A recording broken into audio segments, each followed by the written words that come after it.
He said, go ahead, Adam. I provided you all these trees. Go ahead, eat them. Eat it up. But one tree, don't eat of that fruit. One commandment, my friends. God has supplied. All man needs to live, to be satisfied.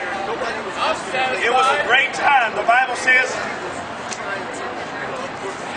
hell and destruction are never full, so the eyes of a man are never satisfied.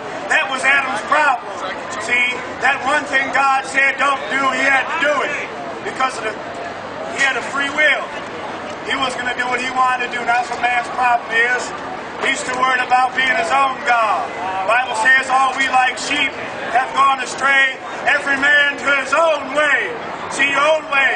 You're not worried about God, what God has to say. See, when you was a young kid, your parents said, don't do this, don't do that, but you rebelled. You rebelled against the commandments of your parents, and you've rebelled against the commandments of a holy God.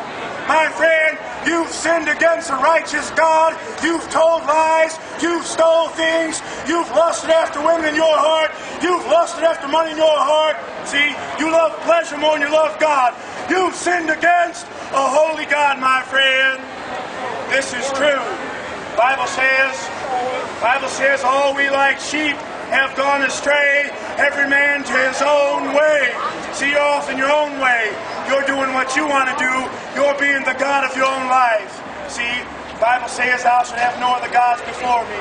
You're not supposed to keep nothing before your Creator. He's given you life. See, it's all about Him. You're too focused on you. See, you want to live your life for you, my friend. It's about Him. See, it's about Him. He's given you everything you've got. The clothes you're wearing, guess what? You wouldn't have them outside of God. The food you got in your stomach, guess what? You see that big burning thing in the sky? That's there because of God. See, food can raise up from the ground. Things can grow up. God sends the rain. You got food in your belly, see? He's not without witness, see? He sent the good weather, see? He sent everything you have. But what do? You're unthankful. You're unholy. The Bible says, there is none that understandeth, there is none that seeketh after God. They are all gone out of the way. They're all together become unprofitable. There is none that doeth good. No, not one. This is your problem, friend. Hey, listen, this is your problem. It's your sin. S-I-N. Behold, the Lord's hand is not shortened, that it cannot save, neither his ear heavy, that he cannot hear. But your iniquity, hey Detroit, woe unto you Detroit, but your iniquity, see, it's your perversion, my friend. It's the perversion of your heart. It's your iniquity, see. In fact, you love yourself more than you love God. In fact, you love your wife more than you love God. In fact, you love your children more than you love God. It's your iniquity, see. In fact, you love money more than you love God. But your iniquity has separated between you and your God. And your sin have hid his face from you that he'll not hear. See, it's your sin. See, that's why you're not close to God. That's why you can't talk to God as a friend. That's why you don't know God as your Father. Your iniquity and your sin. See, the lust of your heart. The lust of your heart.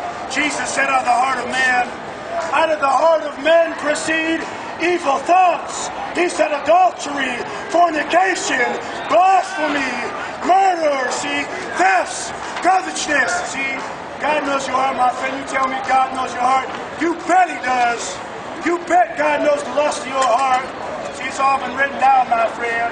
See, you break the law in Detroit, you break the law in Michigan, they'll give you a rap sheet. See, crimes you've committed, God's wrote down every lie you've told, everything you've stole. See, every day you woke up, you weren't thankful to God.